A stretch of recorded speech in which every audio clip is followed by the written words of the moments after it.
तो आयुर्वेद पे देखिए लोगों का भरोसा तो निश्चित तौर पर है जी। लेकिन एक समय की पाबंदी और ये तमाम सावधानियाँ जो आपने बताई, इन दोनों को ध्यान में रखते हुए किस तरीके से इलाज किया जा सकता है? देखिए, मैं किसी भी पैथी से अपने आप की पैथी को रिलेट नहीं करना चाहती हूँ, क्योंकि मैं जानती हूँ कि आयुर्वेद इतना विशाल, इतना गहरा है कि उसको समझ पाना भी बहुत इजी नहीं है और उसको समझा पाना भी बहुत इजी नहीं है। सिर्फ 2-4 वीडियोस से आप आयुर्वेद नहीं समझ सकते। मुख्य उद्देश्य क्या है, अगर आप संक्षिप्त में बताएं? यदि मुख्य उद्देश्य की बात करें तो आयुर्वेद का मुख्य उद्देश्य एक श्लोक के रूप में मैं आपको बताना चाहूँगी, जो आचार्य चरक ने बताया है कि आयुर्वेद का उद्देश्य है स्वस्थस्य स्वास्थ्य रक्षणम आतुरस्य विकार प्रशमनम च। पहला प्राइमरी काम हमारा स्वस्थ के स्वास्थ्य की रक्षा ही करना है कि एक व्यक्ति स्वस्थ है तो वो ऐसे रिचुअल्स फॉलो करे, ऐसे दिनचर्या ऋतुचर्या फॉलो करे कि वो कभी बीमार ना हो, वो अपने दोषों को सम करके रखे, अपने धातुओं को, अपने मल को साम्यावस्था में करके रखे। लेकिन यदि उसको व्याधि हो जाती है, जो कि सेकेंड लाइन में सेकेंडरी ट्रीटमेंट, सेकेंडरी पार्ट है आयुर्वेद का, आतुरस्य विकार प्रशमनम चा, कि आतुर यदि हमारे पास आ गया, कोई व्याधि से ग्रस्त हो गया, तो फिर हमें उसके विकार को, उसके रोगों को दूर करना, ये हमारा सेकेंडरी। लेकिन प्राइमरी उद्देश्य तो स्वस्थ के स्वास्थ्य की रक्षा करना ही है, जिसके लिए आपको ये जीवन शैली अपनानी ही पड़ेगी। यदि आप ये जीवन शैली नहीं अपनाते हैं तो आज से 25 साल बाद, 20 साल बाद अपने शरीर में खुद ही ऐसे साइन सिम्टम या ऐसी डिसीज़ेस देखेंगे कि आप मजबूर हो जाएंगे कि बुढ़ापे में लोग जॉगिंग करते मिल रहे हैं, लाफिंग क्लब ज्वाइन करते मिल रहे हैं। इन सब की ज़रूरत क्यों पड़ी? पहले तो कोई लाफिंग क्लब नहीं होता था, या पहले के लोग कहीं ऐसे सैर पे जॉगिंग करने तो नहीं निकलते थे, लेकिन इनकी ज़रूरत क्यों पड़ी? क्योंकि हमने अपनी जो पूरा अपना युवा अवस्था थी वो इतनी सिर्फ आराम करने में, या हम टाइम पे नहीं उठते हैं, टाइम पे खाना नहीं खा रहे होते हैं, हमें नहीं पता हमें कितना खाना खाना है, हमें कितना पानी पीना है। और जो आपने एलोपैथी साइंस की बात करी, एलोपैथी साइंस एक तरीके से सिर्फ लक्षण पे काम करती है। लक्षण पे काम करने का मतलब हम ऐसा समझे एक एग्जाम्पल के थ्रू कि यदि आपने बोला कि मेरा तापमान बढ़ा है, जो कि आपको थर्मामीटर में दिख रहा है, लेकिन कई पेशेंट आते हैं, मुझे अंदरूनी फ़ीवर है, मुझे बुखार लगता है, लेकिन उनका तापमान कभी थर्मामीटर, लेकिन उनको अंदरूनी फ़ीवर है। आप मानसिक रूप से परेशान हैं, आप कौन से टेस्ट में बताएंगे? आपको एसिडिटी हो रही है, आप किस टेस्ट में बताएंगे? आपको डकारें आ रही हैं, आप किस टेस्ट में बताओगे कि आपको डकारें आ रही हैं? तो जब एलोपैथी साइंस काम करती है, आपको खुजली हो रही है, आप खुजली के लिए गए अपने डॉक्टर के पास, आपको वो 1 या 2 टैबलेट दे देंगे, आपसे वो बोलेंगे ये खाइए, या आपको बहुत पित्त बन रहा है, 1 टैबलेट खाली पेट खा लीजिएगा और ठीक हो जाएगी। आप उसी टैबलेट का, मैं नाम नहीं लूँगी, लेकिन आप उसी टैबलेट के रिसर्चेस देखिए कि आप देखिए कि वो वही 1 टैबलेट आप 15-15 साल तक खा रहे हैं कि आपको एसिडिटी नहीं बनी, तो आपकी किडनी पूरी की पूरी ख़राब हो रही है। आप एक लाक्षणिक चिकित्सा के लिए गए कि मुझे खुजली नहीं होनी चाहिए, तो डॉक्टर ने आपके रिसेप्टर को ब्लॉक करने के लिए एक दवाई दे दी कि आपको खुजली का कारण तो बरकरार है, बॉडी तो आपको सिर्फ इंडिकेट कर रही थी कि आपको खुजली हो रही है, लेकिन आपने जाके सिर्फ खुजली बंद कर ली। लेकिन वो किस कारण से आपकी बॉडी वो हिस्टामिन रिलीज़ कर रही थी, वो एलर्जन रिलीज़ कर रही थी? आप बॉडी हमेशा अपने प्रोटेक्शन के लिए कुछ फाइटर सेल्स भेजती है, उसको इंडिकेशन भेजती है। जैसे कि शरीर में कोई कीटाणु जीवाणु आया तो वो एक इंडिकेशन भेजेगी, तो बॉडी हमारा टेम्परेचर खुद बढ़ा लेगी। वो बॉडी टेम्परेचर इसलिए बढ़ाती है ताकि वो अंदर के जर्म्स को मार सके उस टेम्परेचर से। लेकिन हम जाते हैं, या हमारे बच्चों को ज़रा सा भी माथा गर्म होता है, हम तुरंत एक गोली खिला देते हैं नीले पत्ते की कि उनका टेम्परेचर नहीं बढ़े, लेकिन बॉडी का आपने रिएक्शन रोक दिया। एक एग्जाम्पल से ऐसे समझना चाहिए कि यदि कोई सायरन बज रहा है कि आतंकवादी आ गए हैं, आतंकवादी आ गए हैं, हम जाएंगे कि हमें चैन से सोने दो, तुम ये सायरन नहीं बजाओ, तो हमने जाके उसको बंद कर दिया कि तुम मत करो। अब वो आतंकवादी इधर उधर जाके वो छुप जाएंगे।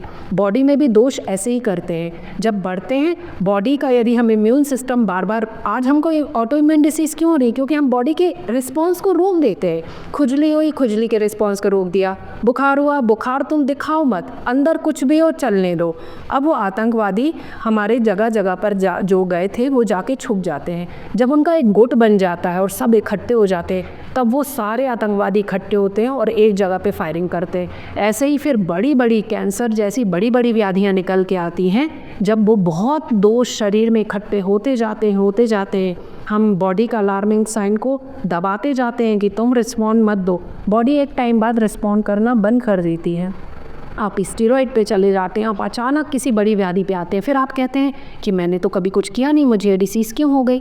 आप ज़रा सी कोई व्याधि होती है, हमारे बच्चों को दस्त हो रहे होते हैं, हम तुरंत दस्त रोक देते हैं। बॉडी उस जर्म्स को, उस कीटाणु को, उस टॉक्सिन्स को बाहर निकाल रही है। कभी भी दस्त को नहीं रोकना है, उल्टी को नहीं रोकना है, क्योंकि हमने रोक दिया कि हमारा बच्चा या हम परेशान ना हो, दस्त हो रहे, जबकि बॉडी तो उसको निकाल रही थी। हमने बॉडी को बोला तुम चुप करके बैठ जाओ, हमें अपना काम करने दो। हमने उसको टॉक्सिन्स को जमा कर लिया। जब ये टॉक्सिन थोड़े थोड़े या आतंकवादी थोड़े थोड़े जमा होंगे, जब ये इकट्ठे होंगे तो शरीर में ब्लास्ट कर देंगे। किसी भी जहाँ पे भी इनको संप्राप्ति बनानी होगी उस ऑर्गन में जाएंगे, संप्राप्ति बनाएंगे और ख़त्म कर देंगे। आपने एलोपैथी और आयुर्वेद की बात की थी, तो एलोपैथी हमेशा ऐसे ही काम करती है। आपको बुखार आया, आप बोलोगे कि मुझे तो बुखार रोकना है, डॉक्टर दवाई देंगे, आपका बुखार रुक जाएगा। कीटाणु नहीं मरे, उसके लिए एंटीबायोटिक दी, जबकि एंटीबायोटिक बाहर के देशों में बैन है। हमारे यहाँ हर एक प्रिस्क्रिप्शन पे एक एंटीबायोटिक्स होते हैं।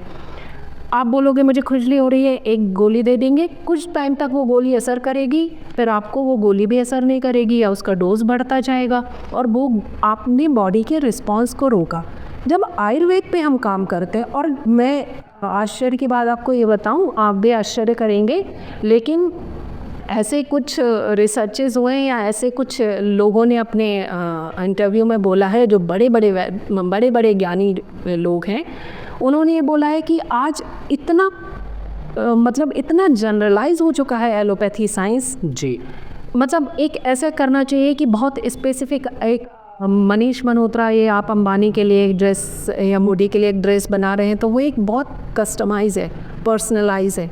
और हम एक नॉर्मल एक मॉल में चले जा रहे हैं या एक नॉर्मल एक उसमें जा रहे हैं जिसमें सबके लिए आपके लिए कपड़े हैं, तो वो सबका मेज़रमेंट है। तो इतना जनरलाइज हो चुका है आयुर्वेद कि हम इसको फीड करते जा रहे हैं। और आगे चल के आर्टिफिशियल इंटेलिजेंस, आगे चल के आप सिर्फ एलेक्सा से बोलेंगे कि इसकी क्या दवाई है, तो आपको एलेक्सा भी वो दवाइयाँ बता देगी कि आपको ये डिसीज़ है तो आप ये ले लो। आप आज भी गूगल करते हैं तो आपको दवाइयाँ निकल के आ जाती हैं। आप स्टोर पे जाते हैं तो स्टोर आपको दवाइयाँ वो आपको प्रोवाइड करा दी जाती हैं।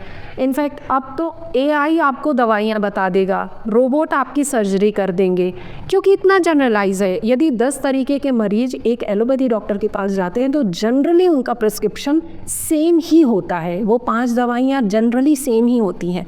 लेकिन आयुर्वेद क्योंकि आपकी प्रकृति पे काम करेगा, आपके दोष किस अवस्था में बढ़े घटे हैं, आपके मल हैं वो किस रूप में है, आपकी धातुएं कितनी इफेक्टेड हो गई हैं, आप किस देश में रह रहे हैं, आप किस काल में रह रहे हैं, आप किस ऋतु में हमारे पास आए हैं, आप दिन में आए हैं, सुबह आए हैं, शाम आए हैं। इतना कस्टमाइज है आयुर्वेद कि यदि आयुर्वेद में एक पेशेंट की हिस्ट्री लेनी चाहिए तो 2 से 3 घंटे नॉर्मली एक डिसीज़ के लिए निकल जाते हैं। आयुर्वेद इतना कस्टमाइज होके काम करता है आपका, तभी वो। और सबसे मज़ेदार बात कि 100 लोग एक ही व्याधि के आएंगे। यदि आप प्रतिशा या सर्दी जुकाम लेकर भी, या आप बुखार लेकर, सिंपल सा आप बुखार लेकर 100 लोग आएंगे तो 100 लोगों का एक अच्छा वैद्य अलग अलग प्रिस्क्रिप्शन बनाएगा, अलग अलग मात्रा बनाएगा।